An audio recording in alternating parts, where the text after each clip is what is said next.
Praise lord అందరికీ. Bible reading in 6 months, day 160, June 9th. మొదటి భాగంగా యోహాను సువార్త 18వ అధ్యాయం నుండి చదువుకుందాం. యేసు ఈ మాటలు చెప్పి తన శిష్యులతో కూడా కెద్రోను వాగు దాటిపోయాను. అక్కడ ఒక తోట ఉండెను. దానిలోనికి ఆయన తన శిష్యులతో కూడా వెళ్ళాను. యేసు తన శిష్యులతో పలుమారు అక్కడికి వెళ్ళుచుండువాడు కనుక ఆయనను అప్పగించు యూదాకును ఆ స్థలము తెలిసి ఉండెను. కావున యూదా సైనికులను, ప్రధాన యాజకులు, పరిసయ్యులు పంపిన భద్రౌతులను వెంటబెట్టుకొని దివిటీలతోనూ దీపములతోనూ ఆయుధములతోనూ అక్కడికి వచ్చాను. యేసు తనకు సంభవింపబోవుననియు ఎరిగిన వాడై వారి యొద్దకు వెళ్ళి, మీరెవరిని వెతుకుచున్నారని వారిని అడిగాను. వారు నజరేయుడైన యేసునని ఆయనకు ఉత్తరమియ్యగా, యేసు ఆయనను నేనే అని వారితో చెప్పాను. ఆయనను అప్పగించిన యూదాయు వారి యొద్ద నిల్చొని ఉండెను. ఆయన నేనే ఆయనని వారితో చెప్పగా వారు వెనుకకు తగ్గి నేల మీద పడిరి. మరలా ఆయన, మీరు ఎవరిని వెతుకుచున్నారని వారిని అడిగాను. అందుకు వారు నజరేయుడైన యేసునని చెప్పగా వారు, యేసు వారితో, నేనే ఆయననని మీతో చెప్పితిని గనుక మీరు నన్ను వెతుకుచున్న వీరిని పోనీయుడని చెప్పాను. నీవు నాకు అనుగ్రహించిన వారిలో ఒకరినైనను నేను పోగొట్టుకొనలేదని ఆయన చెప్పిన మాట నెరవేరినట్లు ఇలాగూ చెప్పాను. సీమోను పేతురునొద్ద కత్తి ఉండినందున అతడు దానిని తూసి ప్రధాన యాజకుని దాసుని కొట్టి అతని చెవితెగ నరికి వేసెను. ఆ దాసుని పేరు మల్కు. యేసు, కత్తి ఒరలో ఉంచము, తండ్రి నాకు అనుగ్రహించిన గిన్నెలోనిది నేను తాగకుందునా అని పేతురుతో అనెను. అంతటా సైనికులను, సహస్రాధిపతియు, యూదుల భద్రౌతులను యేసును పట్టుకొని ఆయనను బంధించి మొదట అన్న యొద్దకు ఆయనను తీసుకొని పోయిరి. అతడు ఆ సంవత్సరము ప్రధాన యాజకుడై కయపకు మామ. కయప ఒక మనుషుడు ప్రజల కొరకు చనిపోవట ప్రయోజనకరమని యూదులకు ఆలోచన చెప్పినవాడు. సీమోను పేతురును మరి ఒక శిష్యుడును యేసు వెంబడి పోచుండిరి. ఆ శిష్యుడు ప్రధాన యాజకునికి నిలవైన వాడు కనుక అతడు ప్రధాన యాజకుని ఇంటి ముంగిటలోనికి యేసుతో కూడా వెళ్ళెను. పేతురు ద్వారం వద్ద బయట నిల్చుండెను కనుక ప్రధాన యాజకునికి నిలవైన ఆ శిష్యుడు బయటికి వచ్చి ద్వార పాలకురాలితో మాట్లాడి పేతురుని లోపలికి తోడుకొని పోయాను. ద్వారం వద్ద కావలి ఉన్న ఒక చిన్నది పేతురుతో, నీవును ఈ మనుషుని శిష్యులలో ఒకడు కావా అని చెప్పగా అతడు కాననెను. అప్పుడు చలివేచినందున దాసులను భద్రౌతులను మంట వేసి చలి కాచుకొనుచు నిలుచుండగా పేతురును వారితో నిలబడి చలి కాచుకొనుచుండెను. ప్రధాన యాజకుడు ఆయన శిష్యులను గూర్చియు ఆయన బోధను గూర్చియు యేసును అడగగా, యేసు, నేను బాహాటంగా లోకమెదుట మాట్లాడితిని.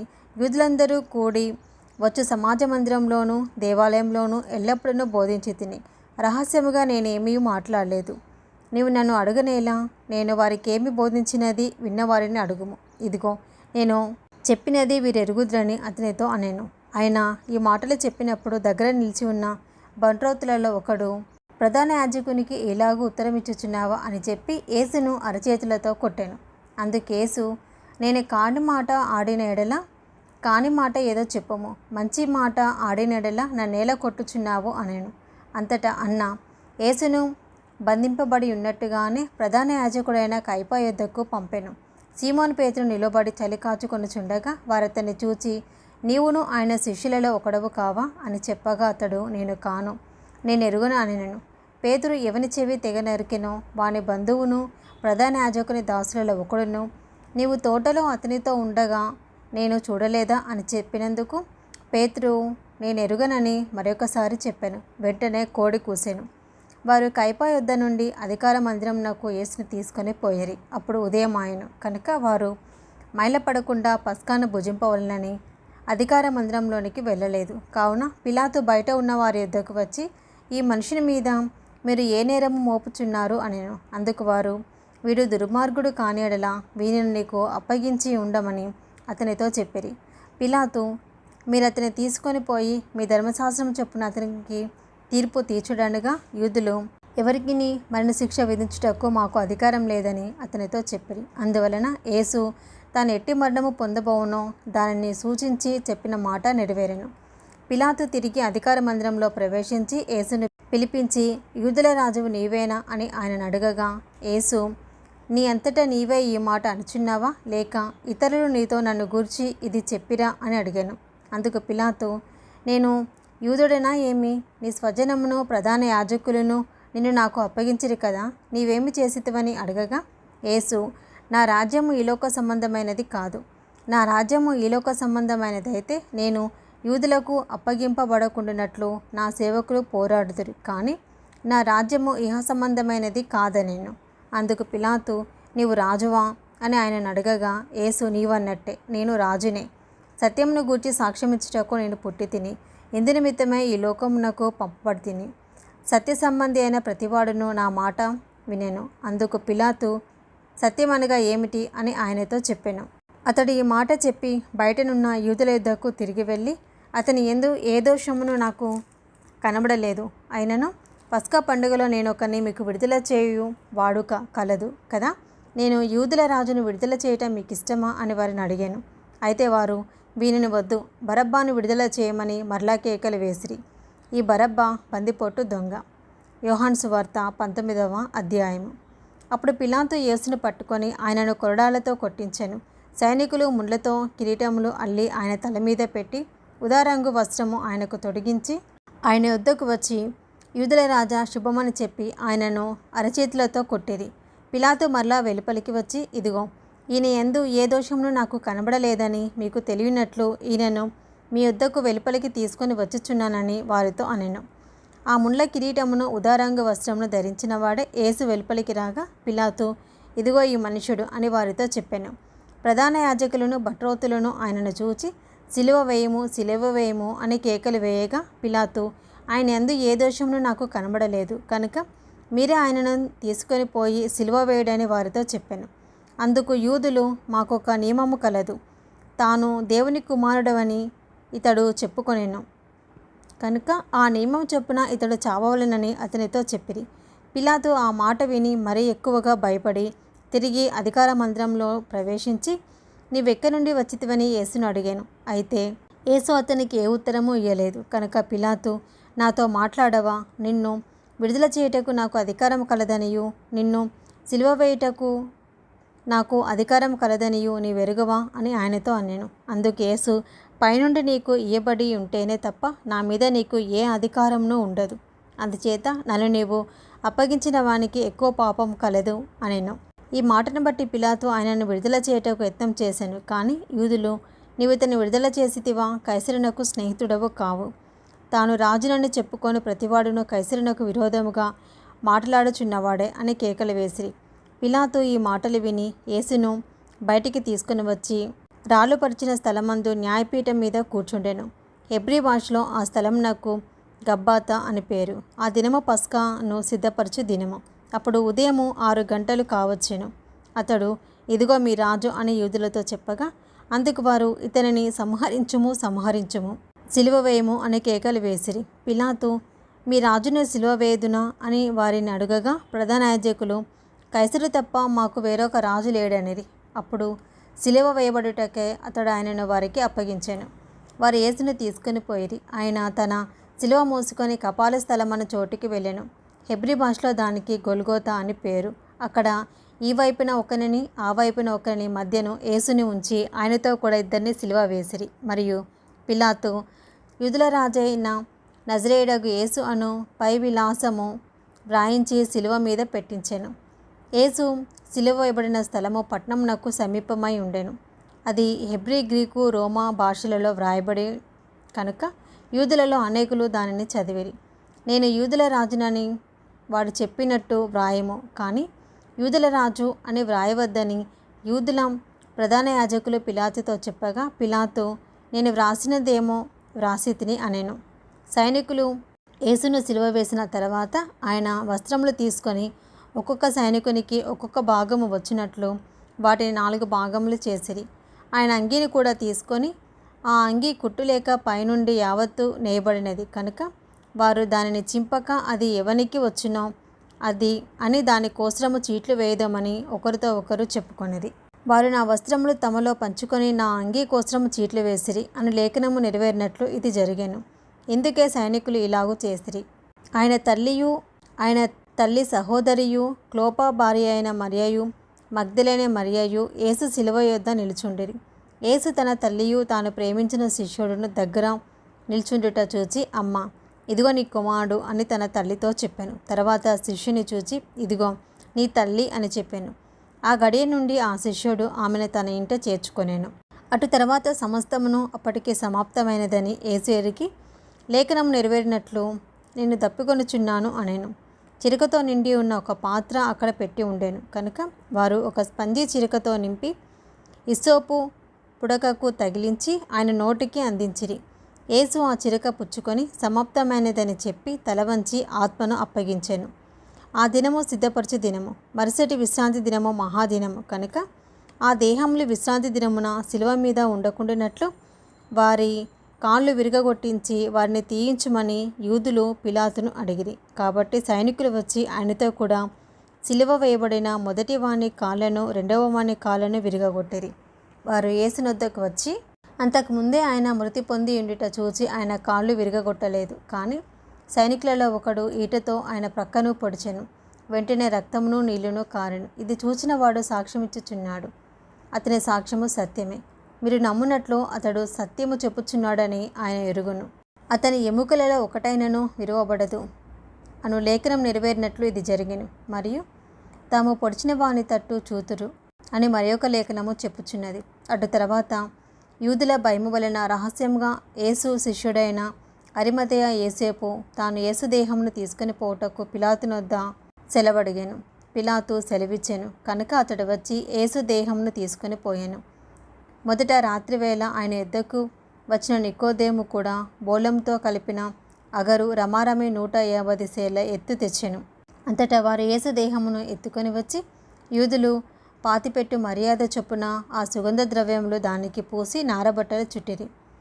ఆయనను సిలువ వేసిన స్థలంలో ఒక తోట ఉండెను. ఆ తోటలో ఎవడనూ ఎప్పుడునూ ఉంచబడని క్రొత్త సమాధి ఒకటి ఉండెను. ఆ సమాధి సమీపంలో ఉండెను కనుక ఆ దినము యూదులు సిద్ధపరచు దినమైనందున వారు అందులో యేసును పెట్టిరి. యోహాను సువార్త 20వ అధ్యాయము. ఆదివారంన ఇంకను చీకటిగా ఉన్నప్పుడు మగ్దలేనే మరియ పెందలకడ సమాధి యొద్దకు వచ్చి సమాధి మీద ఉండిన రాయి తీయబడిండుట చూచెను. కనుక ఆమె పరిగెత్తుకొని సీమోను పేతురునొద్దకు యేసు ప్రేమించిన ఆ మరియొక శిష్యుని యొద్దకును వచ్చి ప్రభువును సమాధిలో నుండి ఎత్తుకొని పోయిరి, ఆయనను ఎక్కడ ఉంచిరో ఎరుగమని చెప్పాను. కాబట్టి పేతురును ఆ శిష్యుడును బయలుదేరి సమాధి యొద్దకు వచ్చిరి. వారిద్దరినూ కూడి పరిగెత్తుచుండగా ఆ శిష్యుడు పేతురు కంటే త్వరగా పరిగెత్తి ముందుగా సమాధి యొద్దకు వచ్చి వంగి నారబట్టలు పడిండుట చూచెను. కానీ అతడు సమాధిలో ప్రవేశింపలేదు. అంతటా సీమోను పేతురు అతను వెంబడి వచ్చి సమాధిలో ప్రవేశించి నారబట్టలు పడిండుటయు ఆయన తలరుమాలు నారబట్టల యొద్ద ఉండక వేరుగా ఒక చోట చుట్టిపెట్టి ఉండుటయు చూచెను. అప్పుడు మొదట సమాధి యొద్దకు వచ్చిన ఆ శిష్యుడు లోపలికి పోయి చూచి నమ్మెను. ఆయన మృతుల నుండి లేచుట అగత్యమను లేఖనము వారికి ఇంకనూ గ్రహింపరైరి. అంతటా ఆ శిష్యులు తిరిగి తమ వారి యొద్దకు వెళ్ళిపోయిరి. అయితే మరియ సమాధి బయట నిలిచి ఏడ్చుచుండెను. ఆమె ఏడ్చుచు సమాధిలో వంగి చూడగా తెల్లని వస్త్రములు ధరించిన 2 దేవదూతలు యేసు దేహం ఉంచబడిన స్థలంలో తలవైపున ఒకడును కాళ్ళ వైపున ఒకడును కూర్చుండుట కనబడెను. వారు, అమ్మ, ఎందుకు ఏడ్చుచున్నావని ఆమెను అడగగా ఆమె, నా ప్రభువును ఎవరో ఎత్తుకొని పోయిరి, ఆయనను ఎక్కడ ఉంచిరో నాకు తెలియలేదని చెప్పాను. ఆమె ఈ మాట చెప్పి వెనుక తట్టు తిరిగి యేసు నిలిచి ఉండుట చూచెను. కానీ ఆయన యేసు అని గుర్తుపట్టలేదు. యేసు, అమ్మ, ఎందుకు ఏడ్చుచున్నావు, ఎవరిని వెతుకుచున్నావు అని ఆమెను అడగగా ఆమె ఆయన తోటమాలి అనుకొని, అయ్యా, నీవు ఆయనను మోసుకొని పోయినడెలా ఆయనను ఎక్కడ ఉంచితేవో నాతో చెప్పుము, నేను ఆయనను ఎత్తుకొని పోదునని చెప్పాను. యేసు ఆమెను చూచి మరియా అని పిలిచాను. ఆమె ఆయన వైపు తిరిగి ఆయనను హెబ్రీ భాషతో రబ్బూని అని పిలిచాను. ఆ మాటకు బోధకుడని అర్థము. యేసు ఆమెతో, నేను ఇంకను తండ్రి యొద్దకు ఎక్కిపోలేదు కనుక నన్ను ముట్టుకొనవద్దు. అయితే నా సహోదరుల యొద్దకు వెళ్ళి నా తండ్రియు మీ తండ్రియు నా దేవుడును మీ దేవుడునైన వాని యొద్దకు ఎక్కిపోచున్నానని వారితో చెప్పుమనెను. మగ్దలేనే మరియ వచ్చి, నేను ప్రభువును చూచి తిని ఆయన నాతో ఈ మాటలు చెప్పినని శిష్యులకు తెలియచేశాను. ఆదివారం సాయంకాలంలో శిష్యులు యూదులకు భయపడి తాము కూడి ఉన్న ఇంటి తలుపులు మూసుకొని ఉండగా యేసు వచ్చి మధ్యలో నిలిచి, మీకు సమాధానం కలుగునుగాక అని వారితో చెప్పాను. ఆయన అలాగ చెప్పి వారికి తన చేతులను ప్రక్కను చూపగా శిష్యులు ప్రభువును చూచి సంతోషించిరి. అప్పుడు యేసు, మరలా మీకు సమాధానం కలుగునుగాక, తండ్రి నన్ను పంపిన ప్రకారం నేను మిమ్మల్ని పంపుచున్నానని వారితో చెప్పాను. ఆయన ఈ మాట చెప్పి వారి మీద ఊది, పరిశుద్ధాత్మను పొందుడి. మీరు ఎవరి పాపములు క్షమింతురో అవి వారికి క్షమింపబడును, ఎవరి పాపములు మీరు నిలిచి ఉండనిత్తురో అవి నిలిచి ఉండునని వారితో చెప్పాను. యేసు వచ్చినప్పుడు 12 మందిలో ఒకడైన దిదుమ అనబడిన తోమా వారితో లేకపోయాను కనుక తక్కిన శిష్యులు మేము ప్రభువును చూచితిమని అతనితో చెప్పగా అతడు, నేను ఆయన చేతులలో మేకుల గుర్తును చూచి నా వేలు ఆ మేకుల గుర్తులలో పెట్టి నా చెయ్యి ఆయన ప్రక్కలో ఉంచితేనే గాని నమ్మనని వారితో చెప్పాను. 8 దినములైన తర్వాత ఆయన శిష్యులు మరలా లోపల ఉన్నప్పుడు తోమా వారితో కూడా ఉండెను.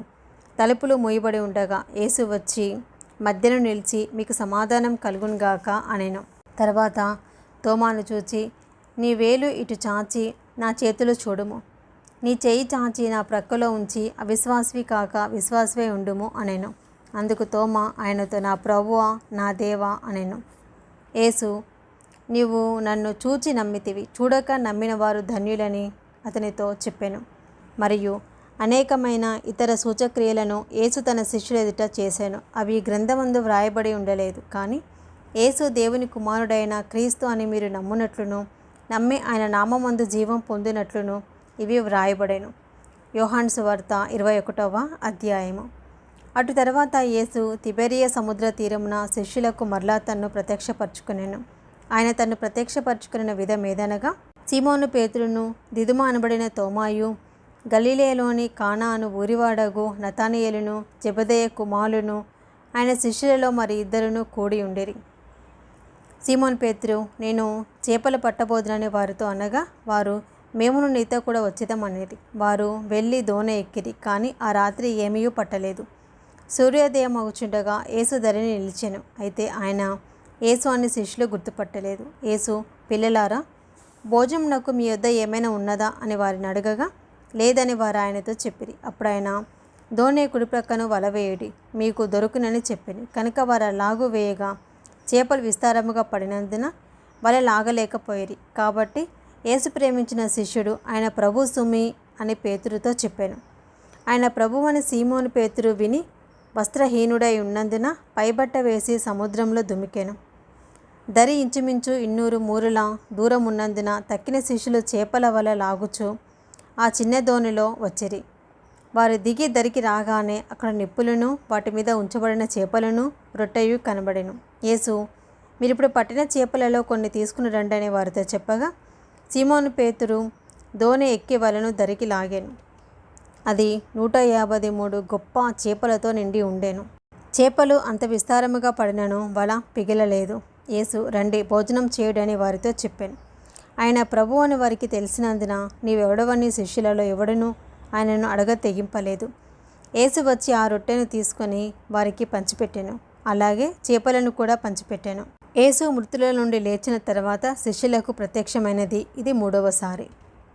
వారు భోజనం చేసిన తర్వాత యేసు సీమోను పేతురుని చూచి, యోహాను కుమారుడవైన సీమోను, వీరికంటే నీవు నన్ను ఎక్కువగా ప్రేమించుచున్నావా అని అడగగా అతడు, అవును ప్రభువా, నేను నిన్ను ప్రేమించుచున్నానని నీవే ఎరుగుదువని ఆయనతో చెప్పాను. యేసు, నా గొర్రె పిల్లలను మేపమని అతనితో చెప్పాను. మరలా ఆయన, యోహాను కుమారుడవైన సీమోను, నన్ను ప్రేమించుచున్నావా అని 2వసారి అతను అడగగా అతడు, అవును ప్రభువా, నేను నిన్ను ప్రేమించుచున్నానని నీవే ఎరుగుదువని ఆయనతో చెప్పాను. ఆయన, నా గొర్రెలను కాయమని చెప్పాను. 3వసారి ఆయన, యోహాను కుమారుడవైన సీమోను, నన్ను ప్రేమించుచున్నావా అని అతనిని అడిగాను. నన్ను ప్రేమించుచున్నావా అని 3వసారి తను అడిగినందుకు పేతురు వ్యసనపడి, ప్రభువా, నీవు సమస్తము ఎరిగిన వాడవు, నిన్ను ప్రేమించుచున్నానని నీవే ఎరుగుదవని ఆయనతో చెప్పాను. యేసు, నా గొర్రెలను మేపుము. నీవు యవ్వనుడివై ఉండినప్పుడు నీ అంతటా నీవే నడుము కట్టుకొని నీకిష్టమైన చోటికి వెళ్ళుచుంటివి. నీవు ముసలివాడవైనప్పుడు నీ చేతులు నీవు చాచుదువు, వేరొకడు నీ నడుము కట్టి నీకిష్టము కాని చోటికి నిన్ను మోసుకొని పోవునని నీతో నిశ్చయముగా చెప్పుచున్నాను అనెను. అతనితో చెప్పెను. అతడు ఎట్టి మరణము వలన దేవుని మహిమపరచునో దాన్ని సూచించి ఆయన ఈ మాట చెప్పాను. ఇట్లు చెప్పి నన్ను వెంబడించుమని అతనితో అనెను. పేతురు వెనుకకు తిరిగి యేసు ప్రేమించిన వాడును భోజన పంక్తిని ఆయన రొమ్మున ఆనుకొని, ప్రభువా, నిన్ను అప్పగించేవాడెవడని అడిగిన వాడునైనా శిష్యుడు తమ వెంట వచ్చుట చూచెను. పేతురు అతన్ని చూచి, ప్రభువా, ఇతని సంగతి ఏమగునని యేసును అడిగాను. యేసు, నేను వచ్చే వరకు అతడు నుండి నాకు ఇష్టమైతే అది నీకేమి, నీవు నన్ను వెంబడించుమనెను. కాబట్టి ఆ శిష్యుడు చావడన్న మాట సహోదరులలో ప్రచురమాయెను. అయితే చావడని యేసు అతనితో చెప్పలేదు, కానీ నేను వచ్చే వరకు అతడుండుట నాకు ఇష్టమైతే అది నీకేమని చెప్పాను. ఈ సంగతులను గూర్చి సాక్ష్యం ఇచ్చుచు ఇవి వ్రాసిన శిష్యుడు ఇతడే. ఇతని సాక్ష్యము సత్యమని ఎరుగుదుము. యేసు చేసిన కార్యములు ఇంకను అనేకములు కలవు. వాటిలో ప్రతిదానిని వివరించి వ్రాసినడెలా? ఇట్లా వ్రాయబడిన గ్రంథములకు భూలోకమైనను చాలదని నాకు తోచుచున్నది. ఇది ఈరోజు మొదటి భాగం అండి. Praise the lord.